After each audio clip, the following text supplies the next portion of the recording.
We mentioned Ademola Lookman there. Incredible story. It's a great try. I first came across him, obviously, that season at Everton. We remember him in Tom Davies. Who weirdly, apparently, is still at the club. Sheffield United this season, he was. But Sheffield United. He didn't play much. Yeah, always hurt. Lookman, remember now he doesn't look like that anymore. But remember he looked like he was 8 years old. I think he was like 17. He still looks quite young. He's 26 now, but he still looks quite. But he tries to make up for it with the facial hair and stuff. But and obviously he was a really highly regarded player. Amazing. Went to Leipzig. 12 million for him at the time when he was just 18 or 19.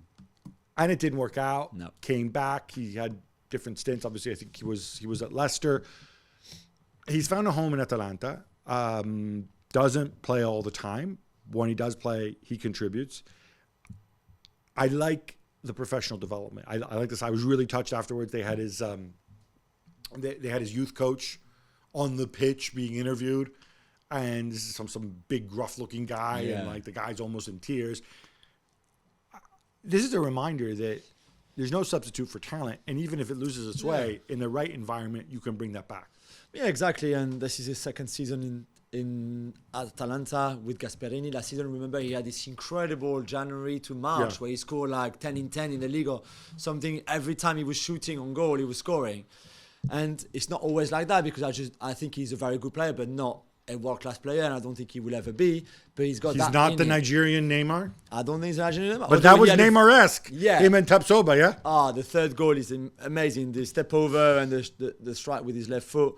He had a very good AFCON with Nigeria, by the way, in a very defensive Nigerian team. He was very good with 3 goals and 1 assist all the way to the final. So, amazing talent. And to see him score 3 goals in a European Cup final, which, by the way, has not happened often in the history of the game.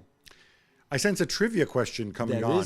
Who has scored before Ademola Lookman 3 goals at least in a European Cup final? Whether it's the Champions League or European Cup or the UEFA Cup or the Europa League or the Cup Winners' Cup, even if you want. Slightly before my time, but I'm assuming Ferenc Puskás. Twice. I think he scored 4, right? Yeah, 4. In the 7-3 final. And in 1960, that's right. Di Stefano also in that game? Same game, yeah. Real Madrid, Frankfurt. The other final that Puskás did it in, would that have been against Eusebio and Benfica? That's right, 62, they lost with Real Madrid. Another one that I know is Pirino Prati for Milan, obviously. Of course. And the last one in the UEFA Cup at the time, so the Europa League now. In the 1970s. Yes, German, from Mönchengladbach. Oh, Jupp Heynckes. Hey, there you go. There you go. How about that? Well done. Wait, so nobody's... So it's really rare for anybody. It's been what? It's been nearly 40 years since it last happened, right? Because the Gladbach would have been 77, 78? 75, 75 even? That's pretty rare. I take a bow, Ademola Lookman. Amazing. I want to... two other quick things about this, which kind of struck me as weird, and I tweeted this out. So, both Xabi Alonso and Gasperini play different goalkeepers in the league than they do in the Europa League. Yeah. Both of them also, Xabi Alonso left out his best forward and his second best and third best, as we established. Yeah. Gasperini left out his best defender. And again, people said, no, Hein is better than Scalvini. No, Gym City sounds like a health club. Whatever. Yeah. They're very good. Colasia, they were obviously worked out for them. Yeah. This idea of not having an 11, of not necessarily having a hierarchy, and of going into a final and sort of rewarding your cup keeper type thing. This used to happen a lot in the past. It happens a lot less, I think, these days among top clubs. What do you make of it? I don't know. I just think it's strategy. It's tactics. So you play Adli instead of Boniface or Schick because you think this is what he's going to do. Okay. We're going to work on this. Maybe you play Kolasinac instead of Scalvini because you think that there's a physical element to it. I don't know. Maybe there's something like that. Scalvini was really good when he came on. He was except really for good. Apart from the penalty shot, which was never a penalty anyway. But so maybe this. I would not think that it's anything else but a tactical choice of yours. This is my for the outfield players. But what about the goalkeepers? Like, do they do? Does he really? He doesn't really think that Kovar and Hradecki are on the same level. I would not think so. He certainly doesn't think. I would hope that Karnesecki and Musso are on the same level. Neither. So the goalkeepers is more interesting, I think, than the outfield players, where again I think it's only down to tactics and strategy. For goalkeepers, and to be fair, if they did well in their campaign from the start, so there's no reason to replace them, for the final or for the semi-final. I was just more disappointed, I think, by Leverkusen overall. I don't think Wirtz was fully fit, 100% fit. It's another reason to play him, right? It's not like you've got Hoffman, you've got all these alternatives on the bench. That's why I was surprised too. The defensive attitude from Palacios on the first goal, which is at that level unacceptable, really, to even the second goal. How can Lookman score? Okay, there's the nice kill on Xhaka. I'm not sure if it's a nutmeg properly, because I'm not sure the ball, but it's far too easy for him. I mean, the third goal is more on the counter. But yeah, so very disappointing in the end by Leverkusen. And maybe this was just a step too high. They would win against Kaiserslautern in the German Cup final on Saturday, there's no doubt. But maybe this one was just a little bit too high after the season that they had and all those games that they played. I'm going to leave you with 2 Gasperini quotes. One which I liked, one which I think sums up why he's the Atalanta manager and not. People are like, why isn't he Real Madrid, Manchester United? The quote that I thought was really nice is he talked about, look, this trophy is really important for us. We've achieved something really special. Yeah, 61 years since the last trophy. But let's be clear on this. We are competing against clubs that have far more resources. We are not the only clubs that won this season. And he mentioned Bologna. Yeah. He mentioned Lecce in Serie A.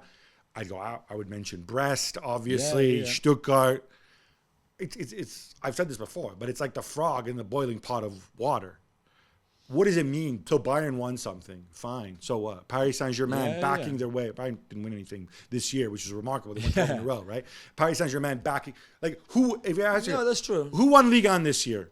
Paris Saint-Germain or Brest? Yeah. I'd argue Brest won Ligue 1. The Gasperini was. And I get what he means. Yes, we can't 100%. just measure this in trophies when one team has 20 times or 10 times the resources of another team. And it's the same thing in the Premier League. If you want to say City were better than Arsenal, Manchester United, whatever. But, okay, we didn't really say have an example this year, but even closest, maybe Villa, who were probably 7th or 8th in terms of resources, and they finished 4th. But, we've had in other seasons, we've had Brighton, we've had other teams do that. Yeah. I mean, this is what we should be celebrating. 100%. And I think a lot of people were happy for that last night, for Atalanta and Gasperini and the way the club is run.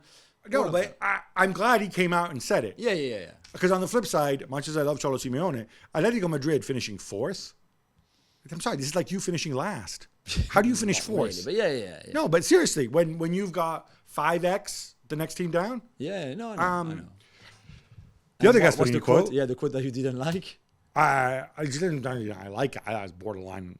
He makes a joke out of it, but this is kind of, you see where he's coming from. He could have made a much better analogy. So obviously he's been linked with Napoli, right?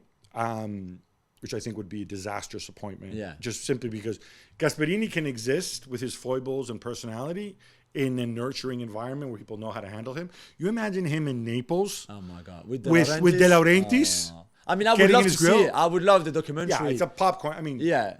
It's just, but would be just disastrous, I think, as Antonio Conte landing there, but whatever. Yeah.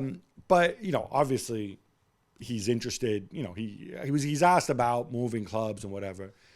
And he says, look, I'm in the situation where I think most men find themselves, I'm happily married with kids, but then this really hot, attractive, younger woman comes along. And of course you're going to be tempted. And you might even choose to pursue. And I'm like, and then the studio, they're like, all right, stop right there. Was just like, you're taking this in a totally wrong direction. And I think, I get what you're saying. But this is, when you speak like this, because you think it's normal, even if you're being honest, maybe. It's not the first time. It's not, doesn't reflect well on you. You're not going to get these kinds of jobs. And I think that's why he's still there. And look, long may he thrive there. Yeah.